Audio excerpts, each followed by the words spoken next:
ময়ো এজন অভিভাৱক মোৰ কন্যা ইয়ষ্টমত অধ্যয়ন কৰাই আছোঁ আৰু মোকো থানাত মাতি লৈ একে প্ৰস্তাৱ দিয়া হৈছিল এটা গছৰ ৰুজু কৰিব লাগে কিয় যদি কোনো ক্ষতিগ্ৰস্ত পক্ষই যদি গছৰ তৰিবলৈ আহে সেই ক্ষেত্ৰত মোৰ কোনো আপত্তি নাই কিন্তু আগতীয়াকৈ মাতি লৈ পেলাই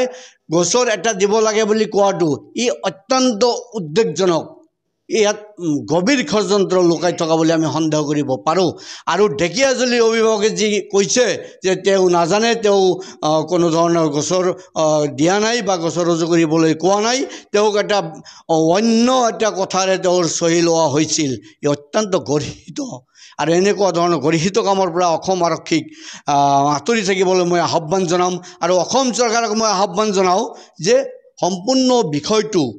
ন্যায়িক পন্থাৰে সমাধান কৰা হওক ন্যায়িক পন্থাৰে সমাধান কৰিবলৈ গৈ যদি কোনোবা অপৰাধী আছে অপৰাধী শাস্তি পাওক মই সেইটো কামনা কৰোঁ কিন্তু কোনো নিৰপৰাধী ব্যক্তি যেন কাৰো ষড়যন্ত্ৰ বলি হ'বলগীয়া নহয় আৰু ইউএছটিএমৰ দৰে সমগ্ৰ উত্তৰ পূৰ্বাঞ্চলৰ এটা উজ্জ্বল নক্ষত্ৰস্বৰূপ এটা পবিত্ৰ শিক্ষানুষ্ঠান এই শিক্ষানুষ্ঠানৰ কিঞ্চিত ক্ষতি হোৱাকৈ অসম চৰকাৰে যেন কোনো ধৰণৰ পদক্ষেপ নলয় এয়া মই অন্তৰৰ পৰা মই কামনা কৰি আছোঁ মই আহ্বান কৰি আছোঁ এয়া মোৰ সৰল